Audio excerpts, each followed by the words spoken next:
有令。这是你们这个月的口粮和柴火。求求您开开恩，这毒疙瘩吃一口就要命啊！落到我赵老虎手里，是龙得盘着，是虎得给我窝着。兄弟们，回城喝酒去！要不是你家这个扫把星，我们能落到这个地步吗？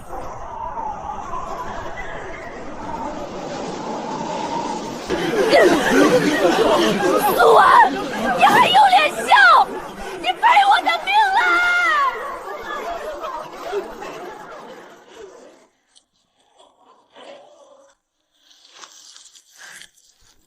极品露天浅层无烟煤，杀伤量简直爆炸！野生高淀粉马铃薯，绝对是极其罕见的抗寒变异种。婉儿她被吓傻了。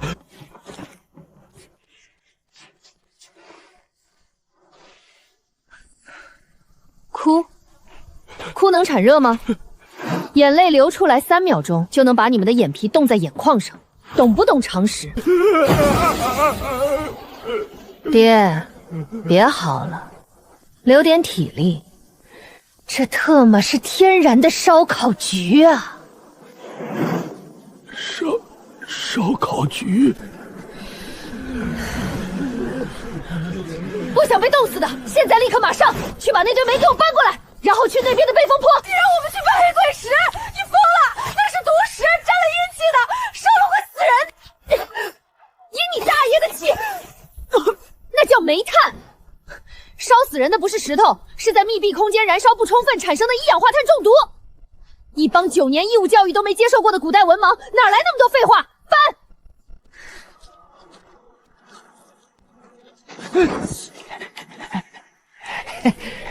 用血和泥巴垒灶台，火一烧不就化了它了吗？简直是异想天开。这叫利用极寒温差，让泥土快速冻结，形成暂时的耐火层。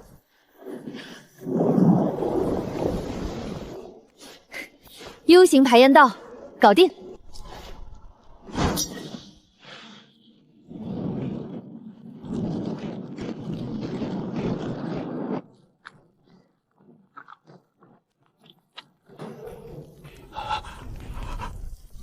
热了，没毒，真的没有毒烟。婉儿，你救了全家的命啊！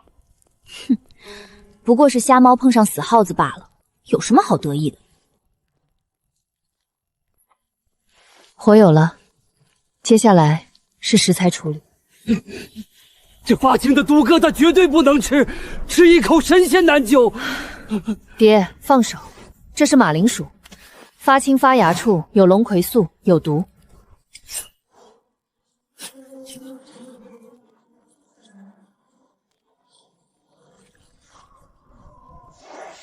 苏青青，过来搓洗。凭什么是我？我不洗，这水冻死人了，而且这上面有毒。不洗，那就滚出这个血坑。我数3声，1、2。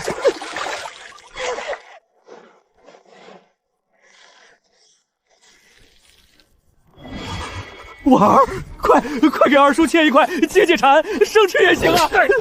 想吃，憋着。现在是本主厨的烹饪时间。暴殄天物啊！你怎么能把油抹在锅底？应该直接生嚼啊！婉姐姐，这毒疙瘩真能吃？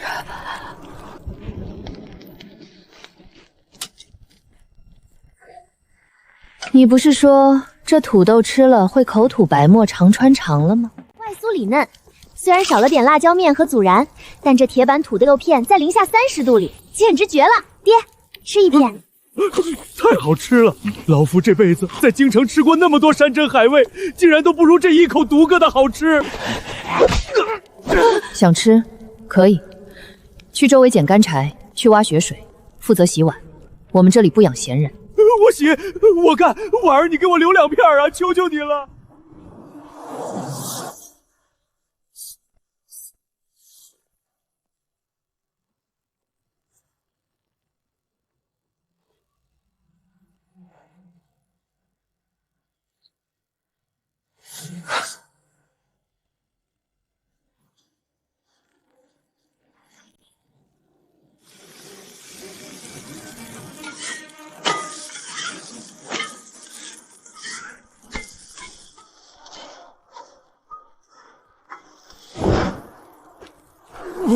王爷，末将刚才派探子偷偷下去听了一耳朵。说，那醉女说这叫铁板烧。城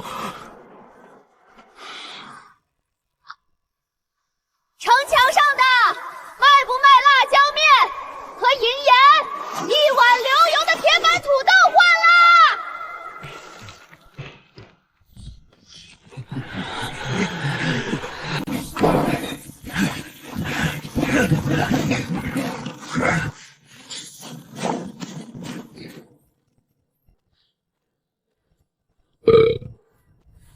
格外儿，昨晚的铁板土豆片真是太顶饱了。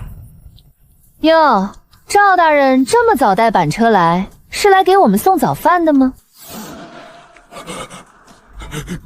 你们怎么没死？这不可能！瞎了你的狗眼！有我侄女在，什么毒物都能变成极品美味。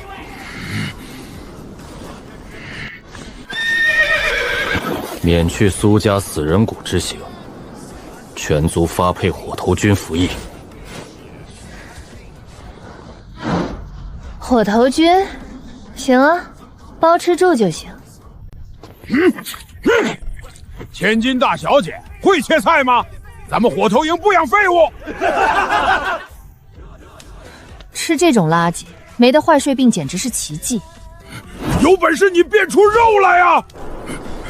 本小姐今天不仅变出肉，还要给你们变出最顶级的野生高蛋白。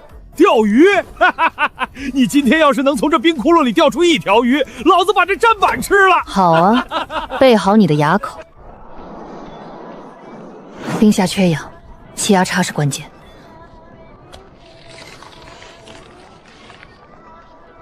二叔，呈品字形砸，呈45度角向内倾斜。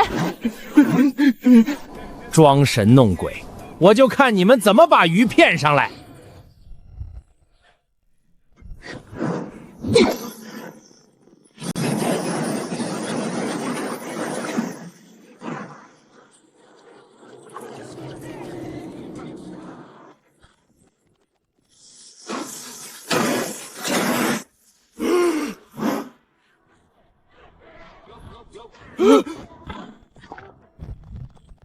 神迹，婉儿，你是在龙王爷那儿进货了吧？老王，愣着干嘛？把你的砧板准备好，我喜欢看人干吃木头，还不赶紧拿筐来捡鱼！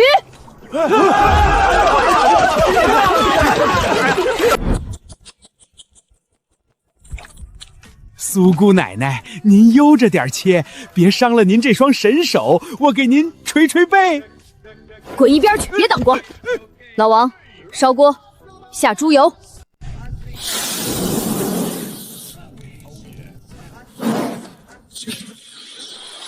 鱼头必须先用高温油脂双面煎黄，这样才能破坏腥味蛋白，促使后续充分乳化。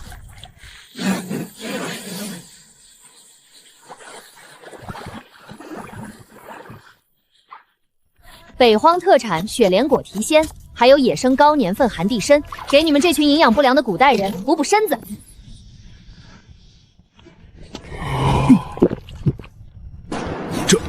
这是什么味道？肉香？不对，比肉香100倍，还有一股暖洋洋的药味儿。白长，好像是从火头营传来的，去看看。老子今天就算是死，也要做个饱死鬼。老王，你他娘的在背着兄弟们吃什么毒食？给老子交出来！鲜，这野生胖头鱼的胶原蛋白简直绝了。那个流口水的百夫长想喝极品野山参胖头鱼汤，拿你们军营里的金铁塔车铁好，或者羊皮铆来换。我换，我他妈全换！姑奶奶，给我来一大碗，多舀点鱼肉。太好喝了！本王倒要看看，谁敢在此作乱！何风，末将在。去查查，他那锅里到底放了什么妖法。顺便，给本王也端一碗过来，本王要亲自验毒。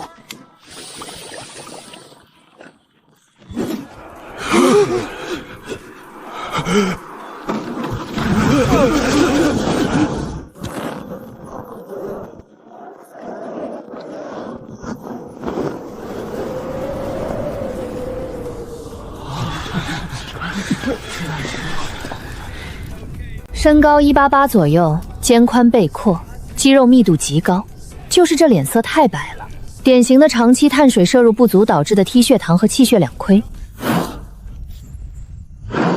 放肆！见到王爷还不跪下！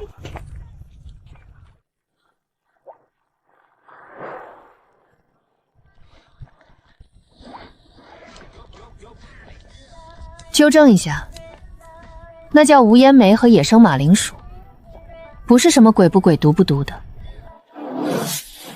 本王听说，你这锅汤能让人气血翻涌，状若疯癫。本王怀疑你下了毒。所以，王爷，我这火头营有规矩，刚才他们喝汤是用金铁铁锹和羊皮铆换的。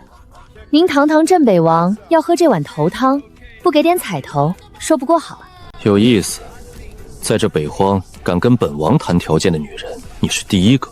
说吧，你想要什么？第一，我要黑死灵的使用权；第二，我要5车新鲜牛羊粪便；第三，我要废弃琉璃瓦；第四，借我20个精壮士兵。你要这些干什么？种地啊！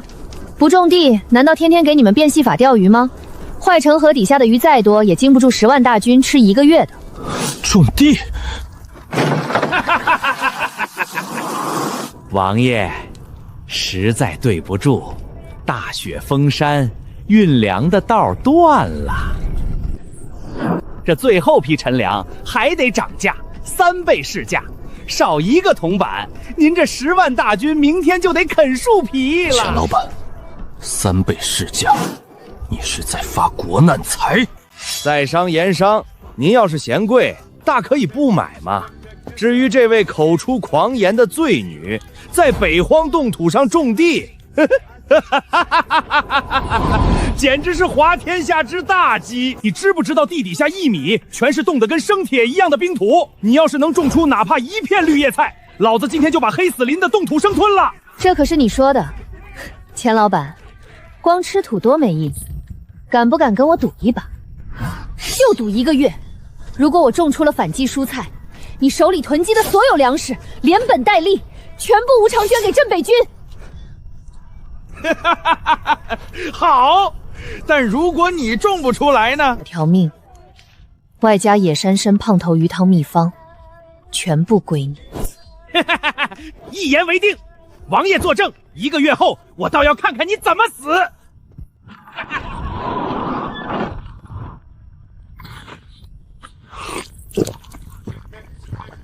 何风，给他批条子，他要的废地大粪破瓦片全给他，再拨50个最精壮的士兵归他调遣。兄弟们，苏小姐说了，挖得越深，中午加餐的鱼片就越厚，给老子用力挖！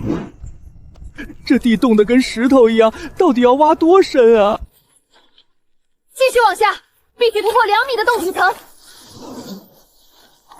突破了洞体层，地下的恒温带就能发挥地热保温的作用，这叫利用大地筏肚里的迟滞效应，把王爷批给我们的5称牛羊粪便全部倒进去。苏姑娘，您这是要建茅坑还是种地呀？没文化，这他妈叫生物热反应堆。微生物在分解有机物的过程中会释放出惊人的热量，最高能达到60度，这就是纯天然的地暖锅炉。兄弟们，铺大粪踩实了！把这些琉璃瓦以45度倾角朝向正南，给我全部铺在大棚木架上，缝隙用泥巴死死封住。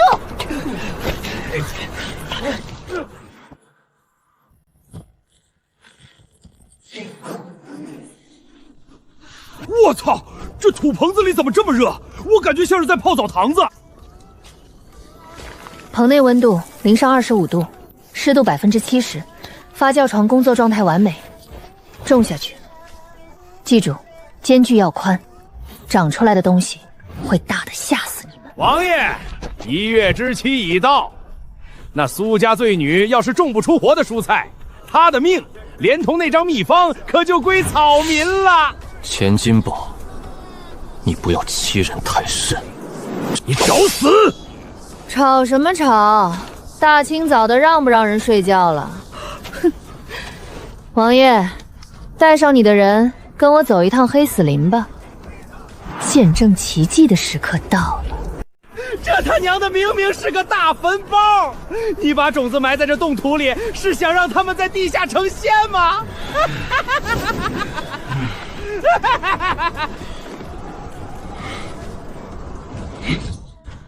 张大彪，在。掀帘子，给这帮古代没见过世面的土老帽开开眼。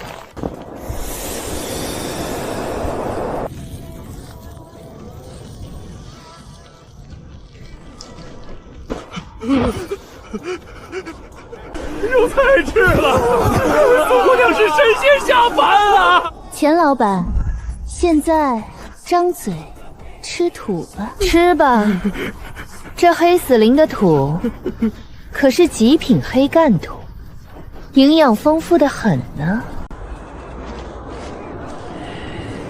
王爷，草民是开玩笑的，这土冻得跟铁一样，吃下去会死人的。那10万斗粮食，草民按半价卖给军营，求王爷开恩呐！镇北军的规矩，均无戏言。何风，末将在。即刻查抄钱家所有粮仓，1粒米都不准少。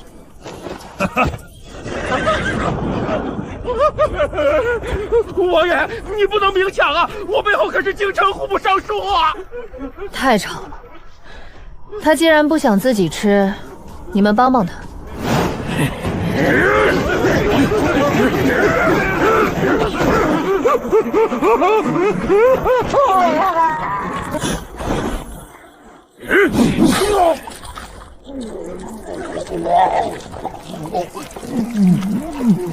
吞下去！苏姑娘赏你的极品土，敢吐出来，老子活劈了你！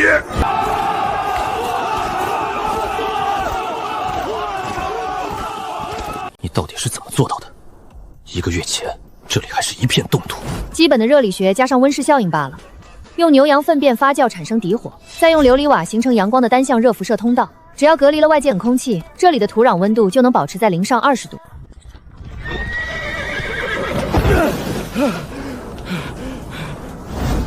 只有2万担南粮，钱金宝那次把大头都转走了，这2万担只够咱们大军吃7天。苏安，你这5个棚子里的菜能吃多久？张大彪，拿锄头来，把2号棚的土豆全给我刨出来。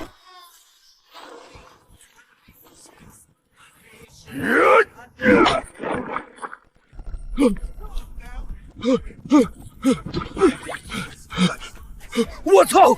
这他娘的是什么怪物？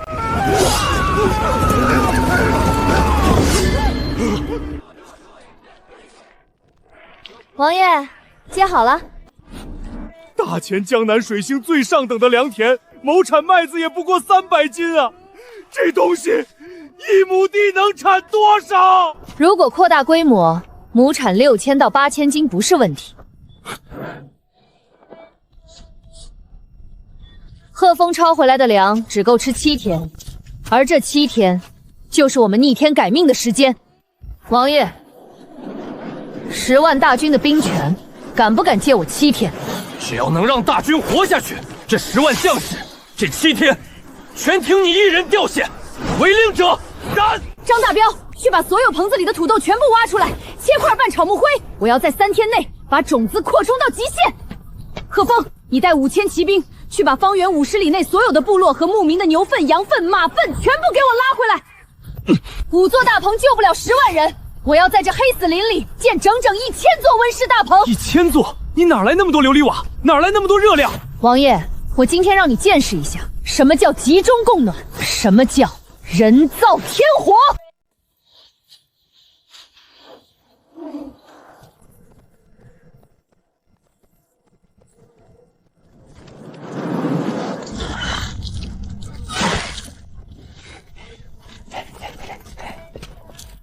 婉儿，你这又是建的什么东西？这叫超大型招废殖。粪便在无氧环境里会产生泱泱菌，它吃掉粪便会放屁，这个屁就是甲烷。放屁！气体顺着这管道输送到大棚底下，只要点燃，我们就能获得比煤炭更稳定、更高温的纯净火焰。这不可能！大粪怎么可能点得着火？你简直是胡说八道！没见识就闭嘴，等会儿别吓尿了就行。管道铺设完毕，阀门准备。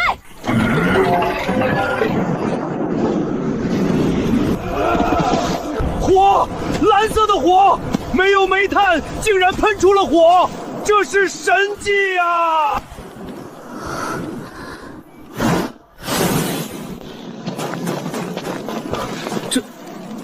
这就是你说的甲烷？没错，王爷，集中供暖搞定，接下来该解决肚子问题了。土豆虽然产量大，但直接煮着吃容易腻，而且不易长期保存。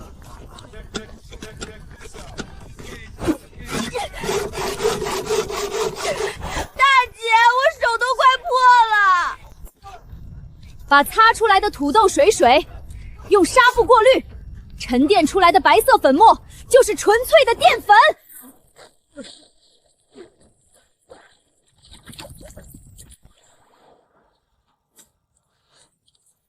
加温水糊化，揉成面团，直接漏进滚开出来的沸水锅里。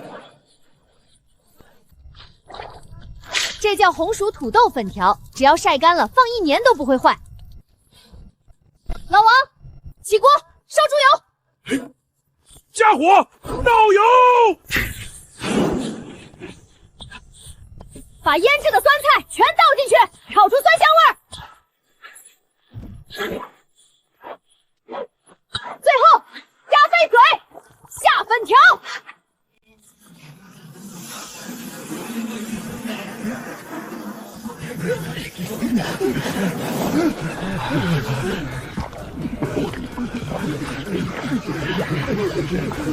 开吧！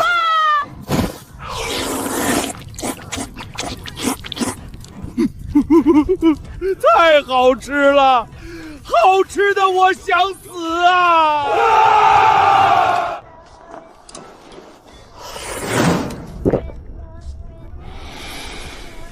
一锅粉条，竟收服了10万军心。这女人，留不得，也少不得。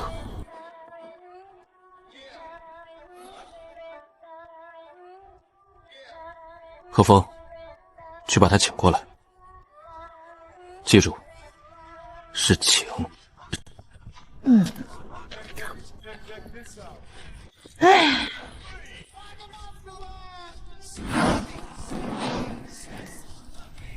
王爷，饭菜还合胃口吗？不好吃概不退款啊！苏婉，本王承认看走眼了，你一人抵得过本王10万精锐。说吧，要金银珠宝、高官厚禄，还是这镇北王妃的位置，本王都可以给你。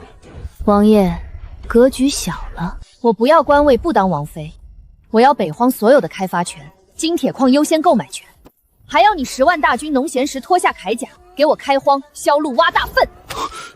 拿镇北军当免费图利，这女人疯了！你要雇佣本王的10万铁骑去挖大粪，本王可以答应你，不过有一个条件，以后本王的一日三餐必须由你亲手来做，少一顿，本王就踏平你的大盘。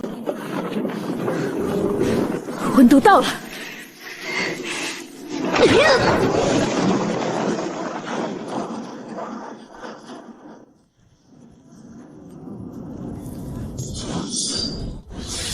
王爷，试试。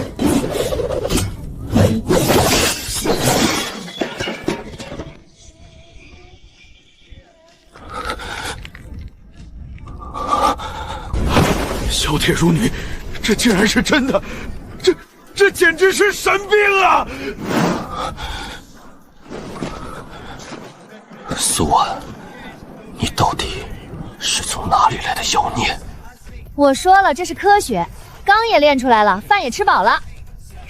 王爷，咱们之前谈的商业版图，圣旨到，镇北王锦衣卫北王萧渊接旨。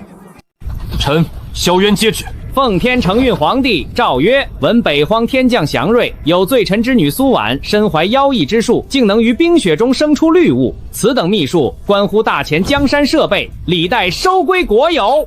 朕命镇北王萧渊即刻将罪女苏婉带上镣铐，交由工部和户部审问。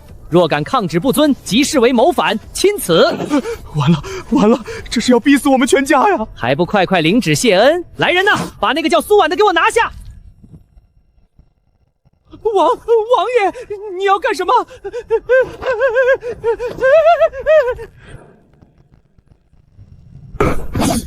我看谁敢动他！造反！你们这是要造反吗？婉婉，刚才高炉的火候是不是还差一点？是啊，刚才确实差了一点点引火的废纸。好。你疯了！这是圣旨，你这是谋反！回去告诉龙椅上那个废物，北荒是本王的北荒，苏婉是本王的女人，她的一根头发比大前的江山还要贵重。想动她，让她亲自带着御林军来试试本王手里这把新刀。滚！苏婉，本王是个粗人，不懂文人的花言巧语，但本王知道，这北荒离不开你，本王也离不开你。嫁给本王，做镇北王妃，从此10万骑骑为你马首是瞻，谁敢动你，本王便踏平这天下。当王妃，每天被规矩束缚，还要应付宅斗剧本。本姑娘不稀罕什么王妃的头衔，搞钱搞基建不香吗？这是北荒联合集团的首席安保大队长兼合伙人入职协议。第一，集团董事长只能是我；第二，你的军队农闲必须给我修路建厂；第三，我的个人财产神圣不可侵犯，你敢毁约，净身出户。如果你答应，我可以勉为其难雇佣你做我的上门赘婿。签了它，以后我管饭。好，哼，本王入赘，但从今往后，本王的位，本王的人，你都得负责到底。敢跑，本王就用你造的高炉把你炼了。成交，明天早饭佛跳墙。刚才耍帅把皇帝的圣旨烧了是很爽，但你们不会以为皇帝那个老狐狸被骂了2句就会在京城里哭鼻子吧？苏董事长，您的意思是朝廷会马上派兵攻打北荒？打仗那是下策，大雪封山，御林军来就是送死。皇帝最阴毒的招数绝对是经济封锁。王爷英明，如果我是皇帝，我第一步就会切断北荒的一切供应，第二步就是等镇北军扼拿不起刀，再派兵来接手。那朝廷大军开春打过来，咱们这几个大棚根本挡不住啊！谁说挡不住的？在老娘的眼里，跟纸糊的没区别。张大彪，带人去黑死林后山给我挖石块石。贺峰，去把今天高炉炼钢排出来的废矿渣和粘土全给我拉过来，我要给你们造前最坚固的城墙，还要印上10倍的终极防御装甲。它的名字叫水泥。把石灰石和粘土混合，扔进高温窑炉里电烧，烧透之后拿出来和炼钢的废矿渣一起，全部给我碾成最细的粉末。苏婉，你到底在搞什么鬼？你让大军整夜不睡，就是为了弄这一堆扬尘的泥土，能挡得住千军万马？泥土，王爷，把你的汤喝完，等会儿别惊掉下巴。贺峰，让人用木板在营地门口搭个1米厚的模具，把这些泥浆全倒进去，然后等什么？等它水化凝固。这就是你说的终极防御，一堵泥巴墙。苏董事长，这种泥墙我一拳就能打穿。哦，是吗，贺将军？来，展示一下。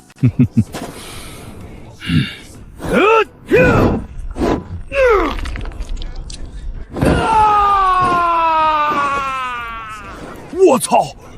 将军的铁砂掌竟然打不破一块泥巴！本王来试试。呀！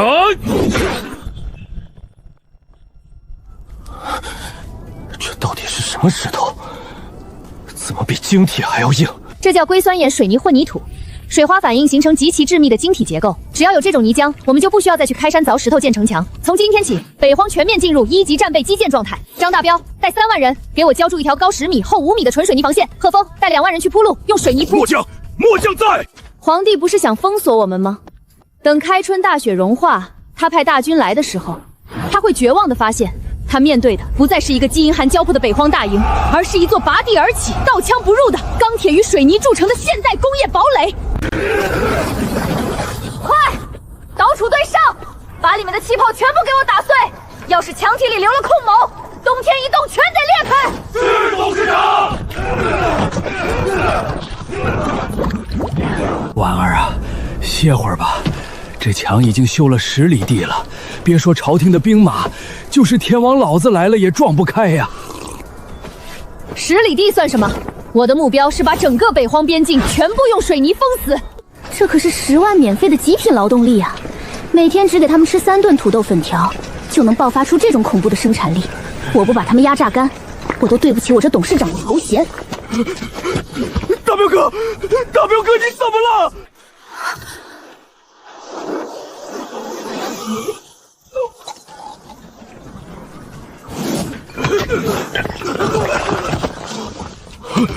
怎么回事？中毒了吗？闭嘴，别慌。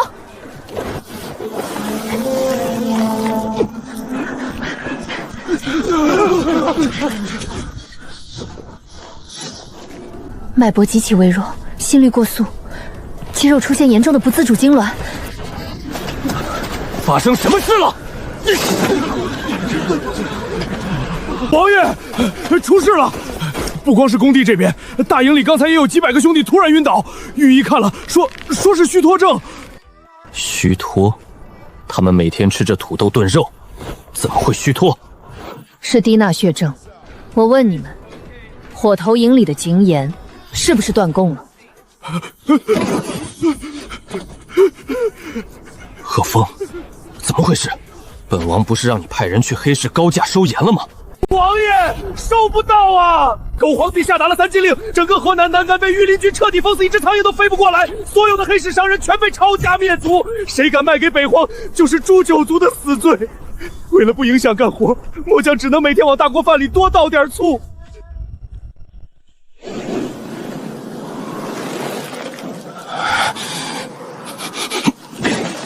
断盐，狗皇帝，好阴毒的手段！没盐吃，我们连刀都拿不稳了。皇帝这是要活生生把我们熬死在这里啊！贺峰，集结3万铁骑，本王今天就算杀穿难关，也要把盐抢回来。王爷，不可啊！大雪封山，骑兵根本冲不过去啊！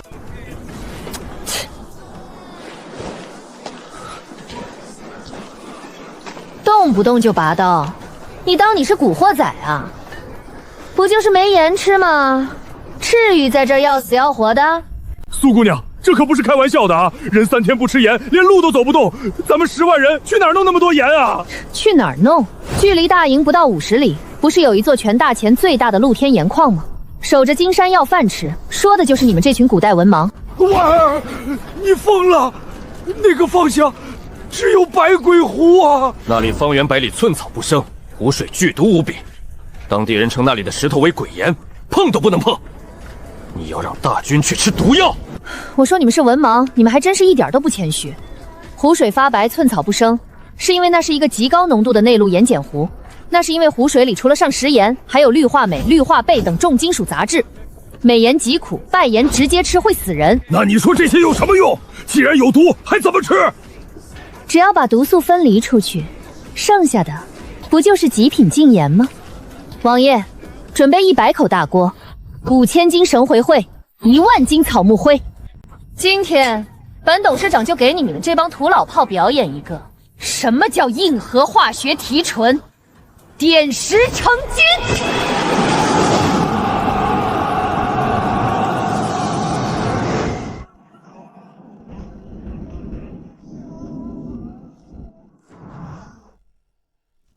先把那些白色的毒盐晶体敲下来，放进锅里，加湖水煮沸溶解。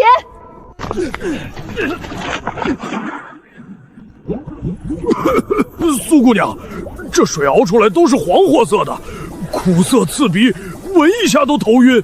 这真的能吃吗？婉儿啊，这可是传说中的化尸水啊！你别玩脱了，把咱们全毒死在这儿啊！他就是个疯子，这种毒水要是能变成，我苏青青把这铁锅生吃了。急什么？接下来才是核心科技。草木灰和晶石灰可是天然的强洁和沉淀剂。到。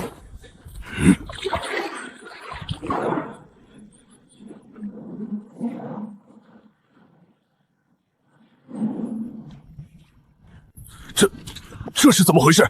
水底怎么凭空生出这么多白色的泥巴？酸碱中和反应置换出了导致苦味和剧毒的镁离子和重金属钡离子。把上面轻轻的盐水舀出来，倒进木炭缸里进行2次过滤。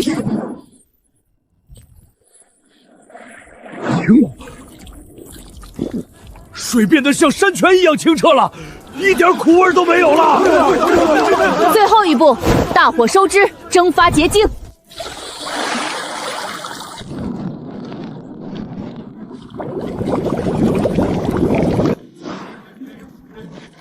起锅。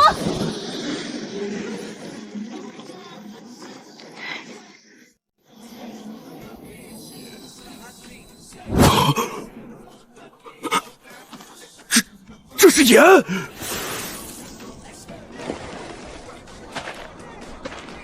王爷，验个毒。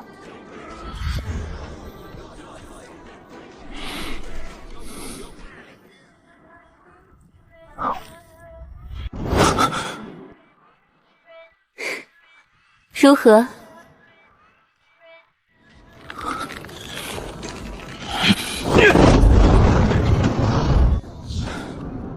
绝世好盐，大军广告！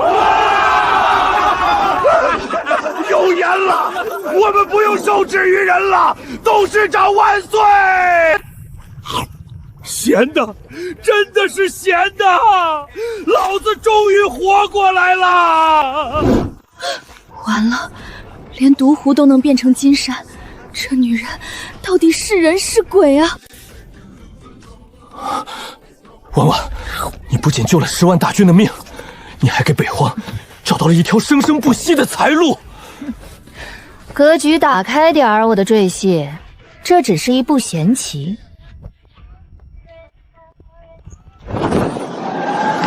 如果没有御寒的衣物，我们依然熬不过这个冬天。我要用这些羊，彻底榨干京城权贵的最后一个同伴。董事长，您就不懂了，羊皮极其腥臭，穿在身上不仅重，还招惹野兽。杀鸡取碗，那是蠢货才干的事儿。我要的是羊毛。羊毛里面全是羊油粪便，硬得像钢丝，根本纺不出线。那是你们不懂什么叫高级化学造化脱脂工艺。明天派人活捉1万只羊。别跑，你这畜生，把毛给老子留下！点火，烧水，准备造化池。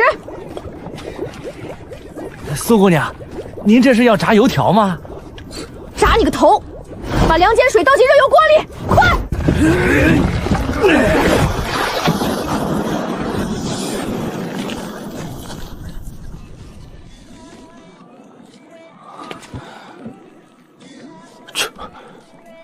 这是什么东西？这叫肥皂。把那些臭羊毛扔进去，疯狂搅拌，然后去护城河漂洗。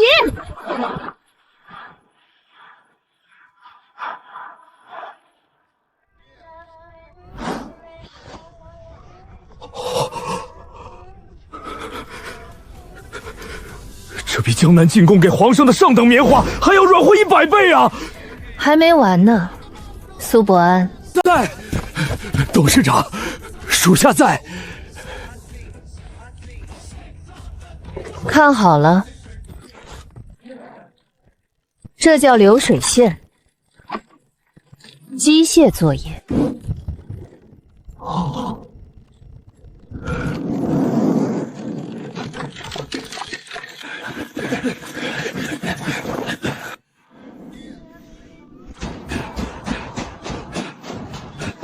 热，太热了！这衣服比羊皮袄轻了100倍，却暖和了1000倍。婉婉，你不仅是北荒的神，你也是本王的。打住！把剩下的顶级大衣和银烟全部装车，我的赘婿带上铁骑去南关。我们要去给大钱的权贵们送一点小小的、极其昂贵的特产。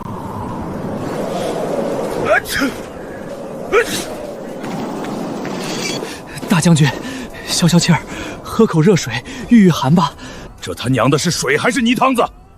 盐呢？老子让你们往水里撒的盐呢！朝廷为了锁死北荒那帮叛军，下达了3禁令，断绝了北方所有的商路。京城兵部那帮只知道喝花酒的狗大户，把朝廷拨给咱们南关御寒的炭火和皮帽层层克扣，全换成了他们在秦淮河畔的红粉吃气。如今咱们连1两干净的祭盐都分不到，兄弟们只能喝这种从后山舀出来的泥沙苦卤水，苦涩的直犯恶心啊！他娘的，真是一群误国的酒囊饭蛋！天天飞鸽传书，催着老子严防严守，连一只苍蝇都不许放进北荒。再这样下去，老子的兵自己就得先冻死、饿死在城墙上。大将军，慎言，慎言啊！慎言个屁！老子连命都快没了。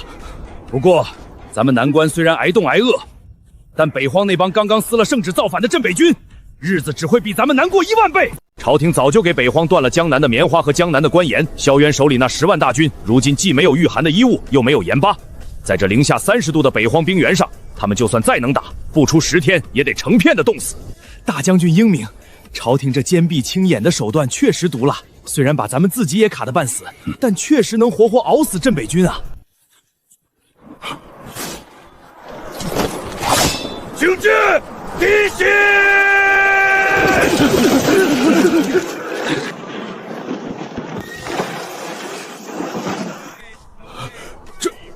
这他娘的是镇北军叛军！他们身上穿的是什么？那白花花的衣服，难道是棉花？不对，朝廷明明命令咱们把棉花和布利的路子卡得死死的，他们上哪儿弄来的御寒冬衣？大将军，您看最前面那位。王爷到了没啊？你这马颠的本董事长胃酸都快出来了，今天这加班费必须翻倍啊！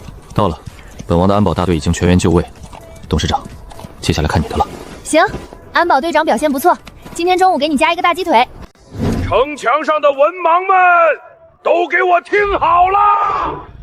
今天特意带了咱们北荒的特产，来给南关挨冻的兄弟们送乌暖、做慈善啦！放箭，给本将放箭！王爷的金刚刀可是削铁如泥呢。陆大将军，我保证你这生铁铸造的城门撑不住我赘婿2刀，要不要试试？苏婉，你到底想干什么？两军交战，你带这些爬灵来干什么？做生意啊，把咱们的流动野外生存样板间给我支起来。好嘞！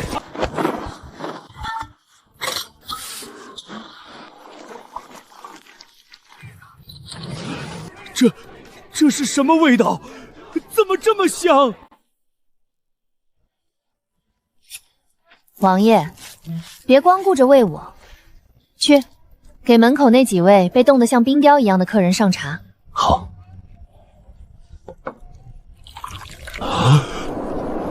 陆大将军，别站着，坐。来人，给陆大将军上我们北荒重工的主打产品——北荒牌猪肉酸菜炖粉条。是，董事长。萧渊、苏婉，本将乃是大前朝廷的命官，深受皇恩，绝对不会受你们这些反贼的糖衣大炮诱惑。有种，你们现在就杀了本将！我要是吃你们一口东西，老子就不姓陆。行啊，那改姓苏吧。我北荒重工缺个看大门的保卫科副科长。陆大将军，别撑了，你手底下的士兵现在连精盐都吃不上了吧？朝廷因为大雪崩，根本运不来御寒物资和精盐。胡说八道！我南关物资充沛，要什么有什么。别装了，看你那干裂的嘴唇，还有你手下士兵那松弛颤抖的肌肉，典型的电解质严重流失。再不吃盐，等开春雪化，你们连拉弓的力气都没有，直接成废人。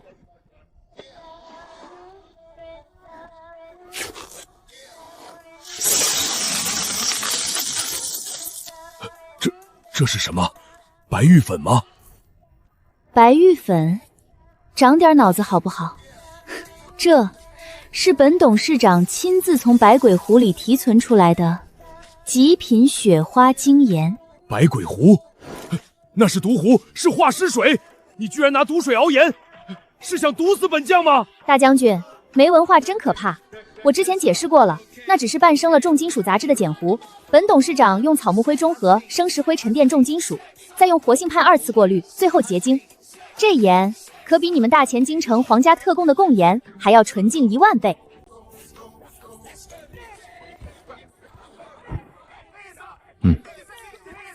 很甜，没有一丝苦涩。甜的。不信，陆大将军试试呗。这世上居然真的有这等神盐！大将军，您怎么了？是不是有毒？毒你个头！这盐比皇上赏我的贡盐好10000倍！快给老子装一麻袋！装一麻袋？陆大将军，你白嫖呢？想要这盐？行啊，拿钱来买。多少钱？10两银子1斤。10两？你这是抢劫！大钱最好的青盐也不过50文1斤。那是垃圾，能跟我的雪花盐比吗？而且你现在有的选吗？你如果不买我的盐，你这3万大军连刀都拿不稳。到时候塞外匈奴要是打过来，你丢了南关，皇帝诛不诛你9族？你觉得是你的9族值钱，还是10两银子1斤的盐值钱？我不仅卖盐，你看我这件衣服，纯北荒野生绵羊毛，经过我独创的高级化学皂化脱涤工艺，去除了所有的腥臭味和油脂，柔软如云，保暖性是棉花的3倍。北荒牌顶级羊绒大衣，穿上它，你在零下30度的雪地里站1天都不带打一个冷战的。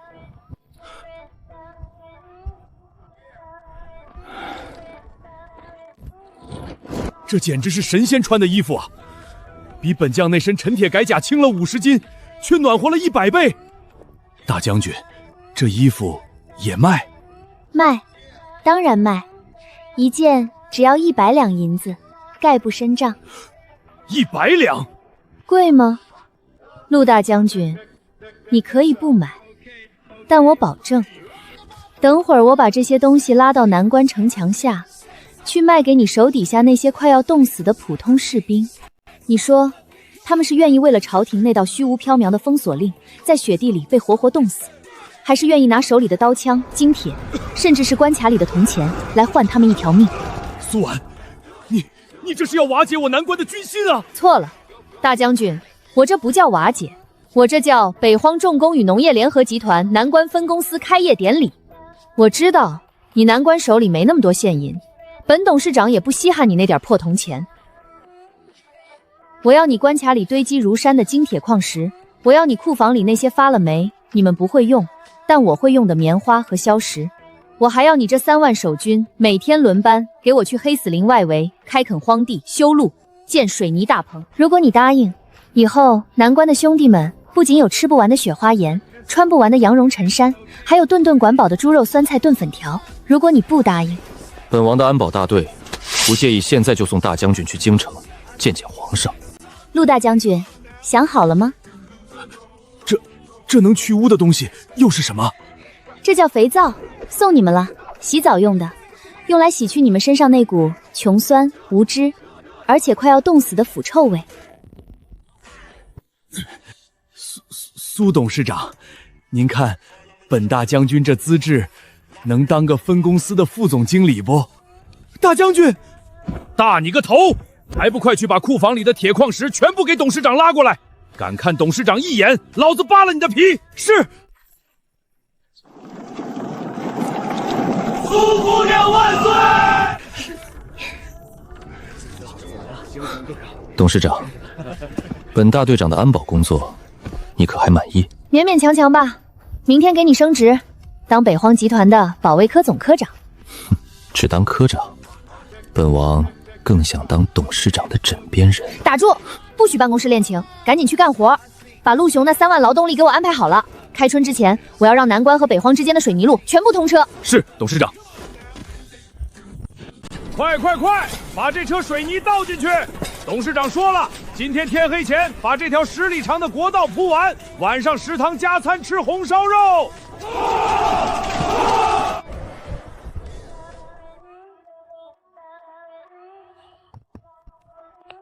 董事长，王爷，您让高炉那边打造的怪车已经送过来了。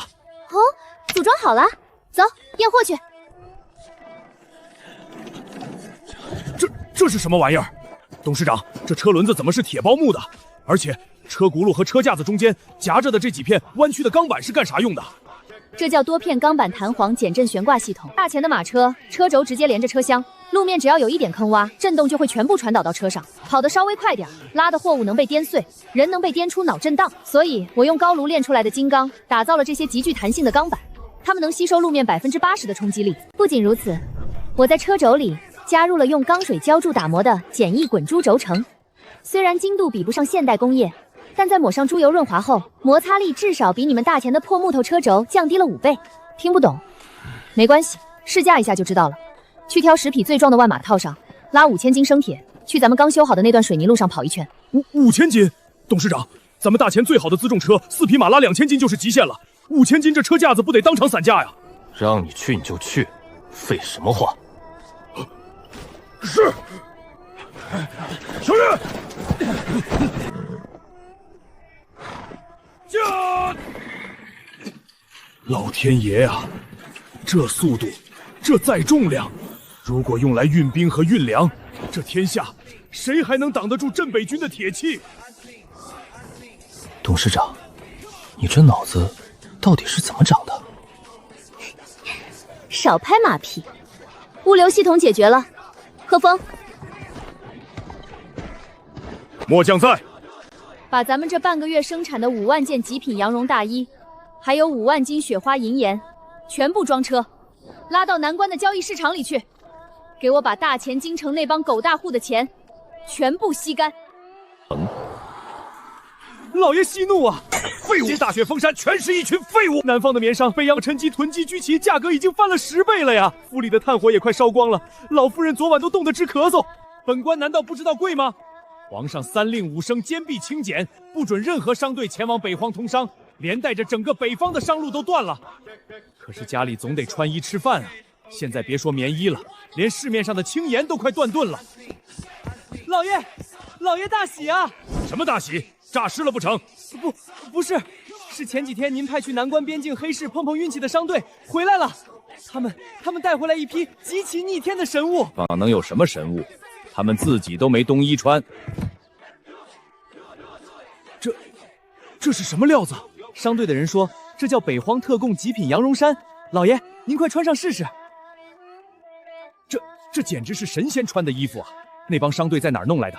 这等神物为何京城从未见过？商队说这是镇北军在南关搞出来的北荒重工联合集团卖的。老爷您再看看这个，甜的，没有泥沙味，这才是人吃的盐啊！快说，这盐多少钱一斤？这羊绒大衣多少钱一件？本官要全部包圆。盐100两一斤，衣服1000两一件。什么？他们怎么不去抢？老爷，商队说了，人家根本不愁卖，那边现在已经彻底封了。镇北军修什么一条水泥的神路，马车跑得飞快，现在全天下的黑心富商都像闻着血腥味的鲨鱼一样往南关冲。而且，商队说那个什么苏董事长放话了，北荒物资有限，实行饥饿营销和 VIP 额制，没有他们发放的黑卡，就算您带1万两黄金去，人家连1粒盐都不卖给您。饥饿营销？上手账房 VIP 配额，快！这等神物，就算倾家荡产，本官也要买回来进贡给皇上和太后。开门啊！老子有的是钱，给我来10斤雪花盐，多出2000两买一件羊绒大衣，求求你们开门吧！董事长，下面的人已经冻得快骂娘了，真的还不开门吗？急什么？这叫饥饿营销的极限拉扯。这帮人在京城作威作福惯了，太容易得到的东西，他们是不会珍惜的。如果他们冻急了，强攻怎么办？有这些火力网在，就算皇帝把御林军派来，我也能把他们轰成肉泥。陆雄，在。开门，放韭菜。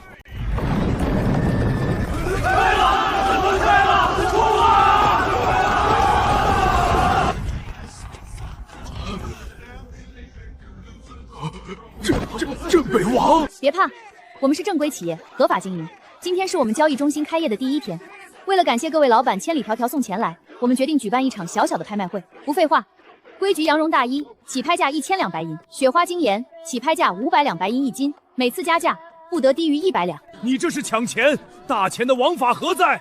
哦，这位老伯嫌贵啊。陆雄，把门关上，把暖气停了。